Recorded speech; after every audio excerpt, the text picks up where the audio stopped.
Kathy and Mary Ann. Awesome. So this month of July in the Centers for Spiritual Living, we're talking about truth, speaking truth to circumstance. And my talk title today is The Wise Warrior. And I have a confession to make first.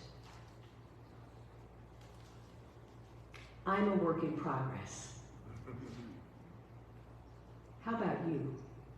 Yes. You know, I've been a religious scientist for 26 years, and I still can come up with something and catch myself of an old belief running the show that I thought I healed way back there, and then boop, it pops up. And yet, I continue to study and practice and use my warrior spirit, my wise warrior spirit, to practice the principles that we teach and apply those truth principles to my life. Yeah, I'm a work in progress. So the definition of a warrior is a brave or experienced soldier or fighter, a champion or hero, a trooper. We often associate warrior with war. But a wise warrior has courage, has direction, a spiritual warrior, a peaceful warrior. Remember in the 60s, Dan Millman wrote a book called The Peaceful Warrior, I think. It was a great book. As a wise warrior, we can be a practitioner of truth because a wise warrior is anchored in peace and poise. A wise warrior is focused on what needs to happen without needing to fight. Hear that? How many of us fight against something? We don't have to like it, but there's ways to stand in our power with courage. Yeah. As a wise warrior, I stand in the power and wholeness of spirit that I am. That's my affirmation. I stand in the power and wholeness of spirit that I am. So in yoga, I have been a yoga teacher for a zillion years. We have what's called the warrior pose. Some of you are nodding, you know about the warrior pose. Well, there are actually 3 warrior poses, but the one most people know is this one. Look familiar? Okay. So the warrior pose is about anchoring our hips and legs and feet into the earth, getting centered, and while at the same time drawing energy up the Sushumna channel in a balanced way. So we're not leaning to the past or reaching too much into the future. Notice how unstable those two are. But we're present. We're right there, present, with our focus, our drishti, our gaze, directing outward, but recognizing our inner strength. Now, this warrior pose can become the worrier pose. Is everybody looking at me? I wonder if I'm doing this right. Do I do anything right in my life? I wonder what I'll have for lunch. How long do I have to be here? The warrior pose. I've taught that to my class many times, and we all laugh about it. But we all do it. We all have that part in our head that goes off on some tangent that might not even be true, right? So worry is usually due to a fear of uncertainty, of the unknown. Our minds go to the what ifs, and that cycle can be consuming and not good for our well-being. Unless, of course, that what if is from a higher level of consciousness. What if I figured this out? What if there is really a divine solution behind this challenge I have? What if I can relax and feel safe? So there's that aspect of it too. And that happened to me this past week. As I said, I'm a work in progress. I had an opportunity. I taught my movement workshop last Saturday, and it was like 100 degrees that day, like it is today.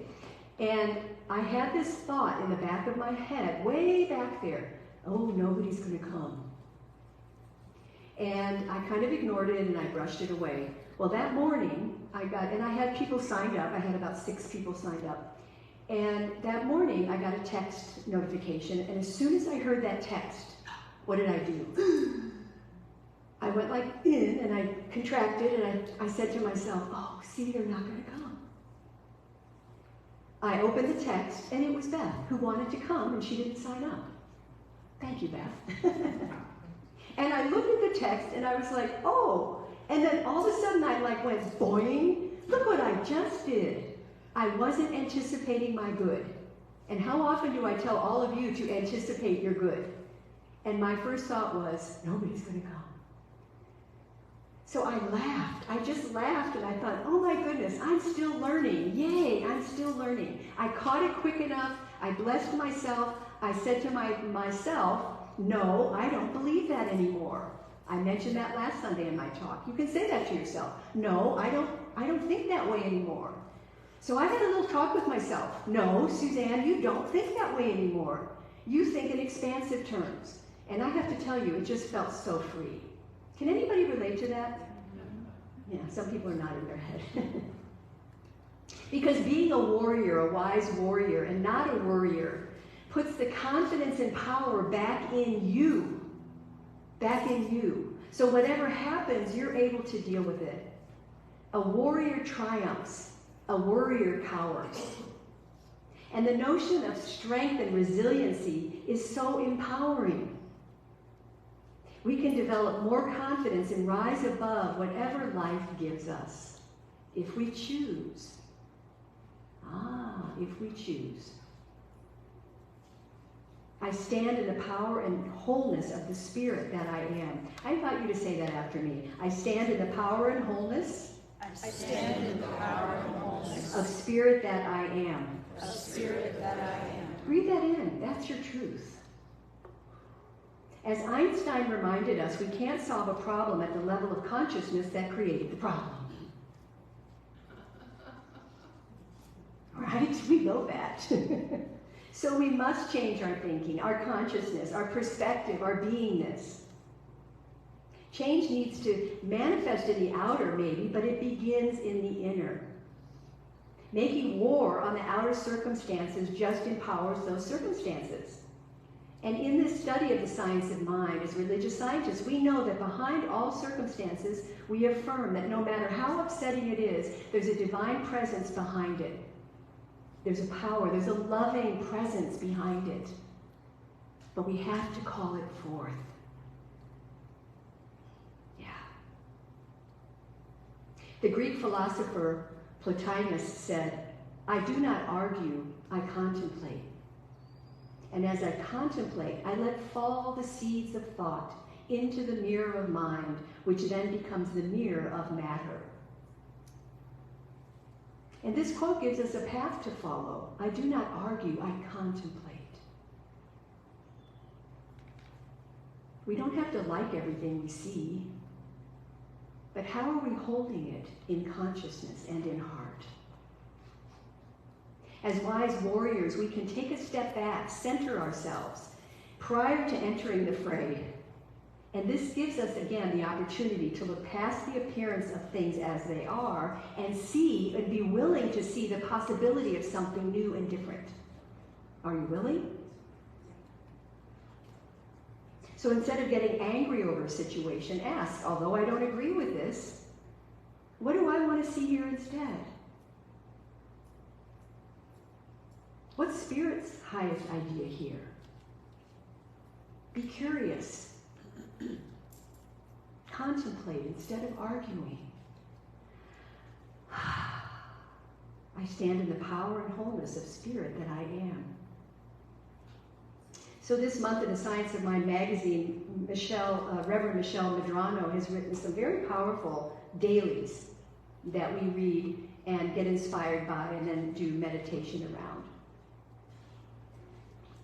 And one of the things starts with a quote by Neville Goddard. And if you don't know who Neville Goddard is, he's one of my favorite metaphysicians from back in the 50s, 40s, something. Anyway, Neville Goddard.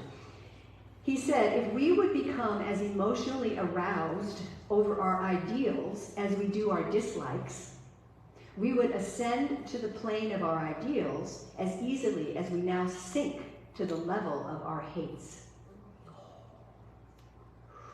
Wow, that's a powerful statement, isn't it? She says, one of the easiest things in the world to do is look around at other people and the conditions of their lives and make them wrong. Judging is an observation made with an energy of something or someone being wrong, bad, inappropriate, or horrible. It is a harmful energy because it is negative and toxic. Not to them, but to you. The person it harms the most is the one doing the judging. Though judgment, through judgment, has ruined many relationships. What is fascinating, she says, is that it never works in terms of creating more peace between people. It never works as a tool for us to feel good about ourselves.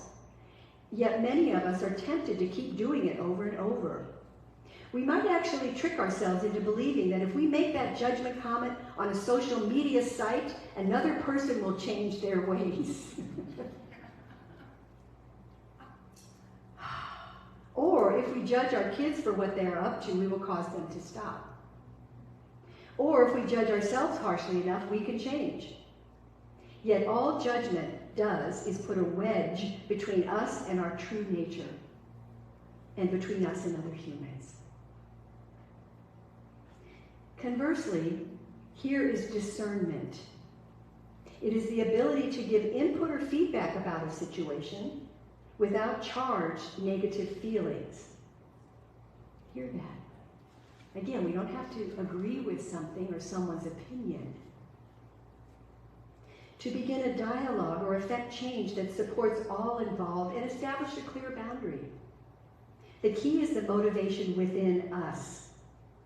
A motivation to wound, hurt, shame, or make wrong is us judging. A motivation to create more harmony may be discerning. Let's be discerning.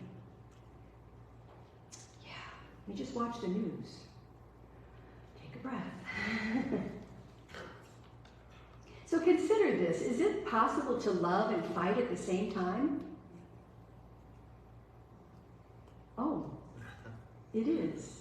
It's possible to love and fight at the same time. Well, did you know that most martial arts training is a practice of peace?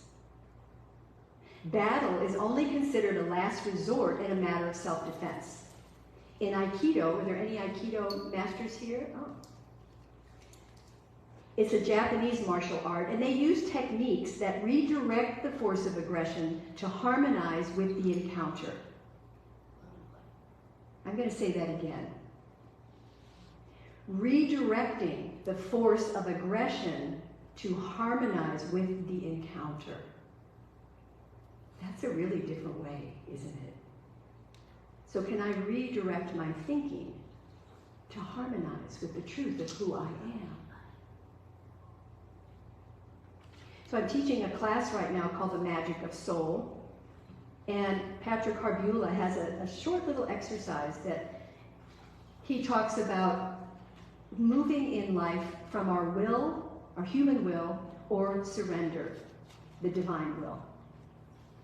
And he says there are times when it is necessary to focus our mind with the intent of our will, like a laser beam, for solving problems or doing tasks that require concentration. But ultimately, we want to learn to balance that will with a surrender to a higher will. Imagine a state of being perfectly balanced in your will and your surrender. Imagine doing your daily tasks filled with personal power, combined with the perfect peace of surrender to a higher power working through you. The higher power being the God of your understanding, the loving presence, spirit, God, source, whatever. So he invites us to do this little exercise. So I invite you to close your eyes, take a breath, and there's no right or wrong coming from this. And I want you to use your imagination. Imagine you have a bow and arrow, And 20 feet ahead of you is a target with rings and a bullseye in the center.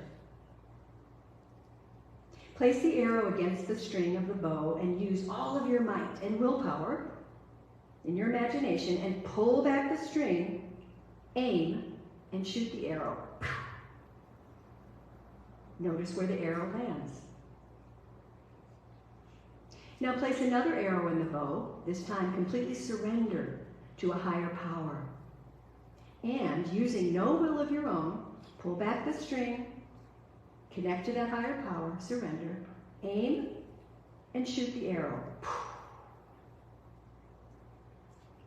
Again, notice where the arrow landed. Now place one final arrow in the bow, pull back the string, and affirm now a perfect balance between your will and surrender. And let the arrow fly. Again, notice where the arrow landed. What did you learn? In which case was your shot the most accurate? What does this say about the type of development that might be helpful to you at this point on your path? How can you use this metaphor to accomplish goals for which you are aiming, or to help you grow in any way?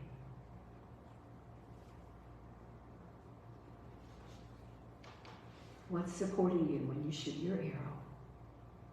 And you can open your eyes. I like that little exercise. It's a really good reminder of when I'm efforting too much in my ego, or if I'm allowing my soul presence or spirit to expand me. So it's important to remember a wise warrior knows that it's not solely their power that creates real change. The wise warrior recognizes that we are co-creators with the infinite presence. The wise warrior opens to life happening through us. The wise warrior remembers that we are directing the power and that this power is greater than all the stuff going on. Yeah. There's an old saying, I stopped telling God how big my problems are. And I started telling my problems how big my God is. Yeah. That's the warrior spirit. That's that courage and confidence in this too shall pass. I will get the support I need. When we stand as wise warriors, practitioners of truth, we align with that and become that infinite power for good. And it can't be just something we talk about or think about. It's something we do. It's something we be. We want to be that power of love and harmony, unity. The good news is that's who you already are. I told you last week, you are an expression of divine importance, each of you. So it's not really about becoming something we aren't, but about unbecoming who we aren't really. Did you follow that? And then spreading that light that we really are. Knowing that by sharing our light, we remind others of theirs.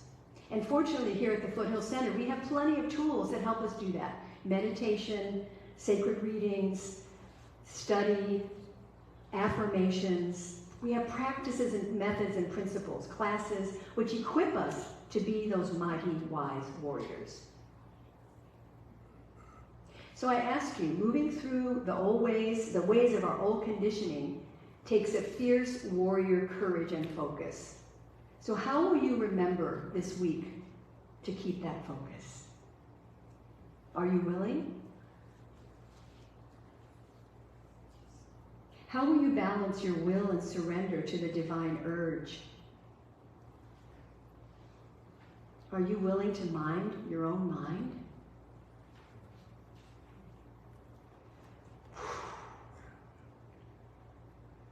I stand in the power and wholeness of spirit I am.